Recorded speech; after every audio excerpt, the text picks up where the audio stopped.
Assalamualaikum warahmatullahi wabarakatuh. Perkenalkan, nama saya Adnan Herudin Nugraha dengan NPM 203-24004 kelas C124 dari program studi S1 Teknik Industri. Nah, di sini saya akan melaksanakan tugas komunikasi digital yang berupa wawancara kepada UMKM.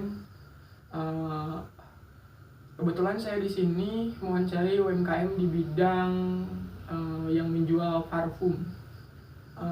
Saya bersama dengan ownernya di sini. Siapa kan? Boleh perkenalkan? Ya, perkenalkan, saya Fajar Andi Tisna selaku owner dari bisnis parfum Intelijen Parfum. Langsung saja ke pertanyaannya ya. Yang pertama di sini, Kang, terkait strategi dalam memanfaatkan media sosial di bisnis parfum Kang Fajar itu gimana? Untuk strategi sendiri, kami sebenarnya di digital itu baru main di digital. Okay. Jadi untuk media sosial paling kita baru menggunakan Instagram dan juga TikTok gitu. Karena kan sekarang emang lagi rame ya dua platform itu ya. Betul. Terus untuk jadi fokusnya itu masih di branding. Kalau misalnya di marketing kan ada tuh namanya tuh ya marketing funneling marketing itu ada banyak ya. Salah satu tekniknya itu ada Acala namanya tuh. Kalau disingkat ada AIDA tuh ada kayak awareness, interest, terus desire dan juga action. Tapi saya pakai yang Acala gitu. Acala itu hampir sama itu awareness. Yang pertama itu ada awareness, terus ada consideration, terus ada conversion, terus ada loyalty, dan juga yang terakhir itu ada advocate. Jadi yang pertama itu kan awareness, bagaimana kita meningkatkan pengetahuan tentang branding kita kepada orang lain gitu. Jadi untuk di media sosial sendiri, fokus utama kita, karena kita juga baru main ya di media sosial. Jadi sekarang tuh masih fokus di branding gitu. Di branding, Ya, jadi masih fokusnya tuh mengenalkan produk kita atau produk knowledge ya, pengetahuan tentang produk kita ke masyarakat umum, atau ke target market kita lah. Ya, itu dalam bentuk apa tuh? Dalam bentuk konten kah atau apa? Ya betul, jadi ada beberapa kan, kalau misalnya di Instagram atau di TikTok, kita itu emang ada analisis marketingnya. Kita mulai bikin konten, kita mulai dengan konten pilarnya dulu. Apakah fokusnya mau edukasi kah, atau entertainment kah, atau apa gitu.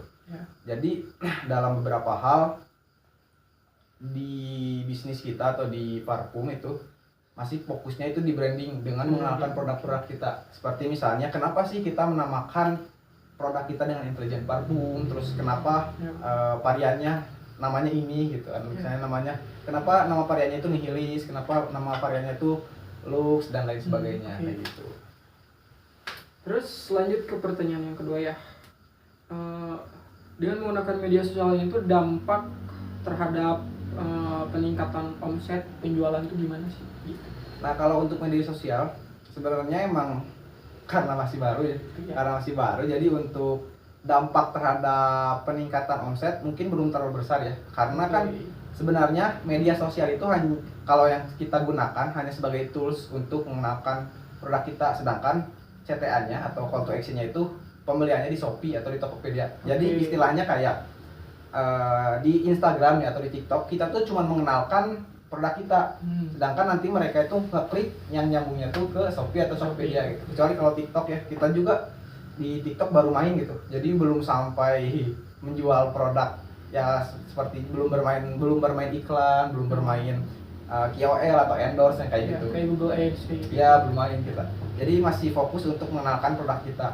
Jadi untuk sekarang masih fokusnya di penjualan offline sih. Jadi penjualan offline tuh maksudnya kita mencari reseller dan juga mencari mencoba tes market dulu lah ke teman-teman terdekat gitu. Karena kan salah satu target market kita mahasiswa ataupun anak-anak pesantren lah kayak gitu.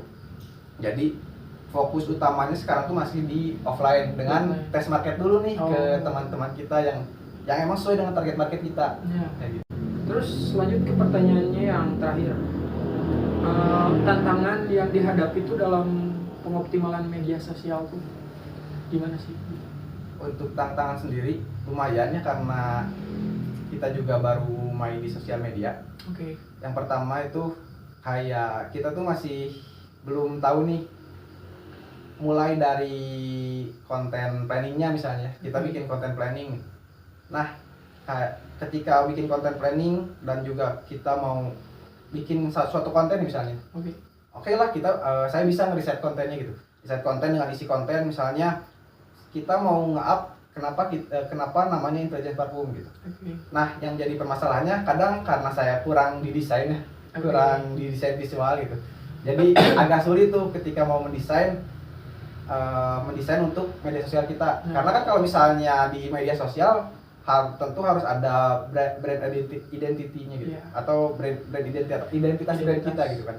Kayak misalnya kalau dilihat di beberapa brandnya, mereka kan udah punya identitas brandnya masing-masing gitu. Kayak gitu. Jadi emang agak sulitnya tuh yang pertama di content planning ya, di content planning kita masih sulit untuk mencari konten apa sih yang cocok untuk produk kita, untuk brandingan parfum ini gitu. Betul. Terus dari segi visualisasinya gitu. Dari segi visualisasinya enaknya kayak gimana sih? Apalagi kan kalau dilihat menyasarnya ke anak-anak Gen Z ya. Anak-anak Gen Z. Sedangkan kalau Gen Z kan sangat visual gitu ya. Orang-orang itu sangat visual dan estetik dan lain sebagainya gitu kan. Culture lah. Iya, kayak gitu. Jadi agak sulit di situ sih. Oke. Nah, jadi itu paling aja pertanyaannya dari saya. Nah, jangan lupa guys, ini produknya dari Intelligent Parfum dan juga ini dalamnya. Jangan lupa ntar dicantumin di sini. Instagramnya. Jangan lupa follow, sama juga jangan lupa check out beli. Oke. Terima kasih.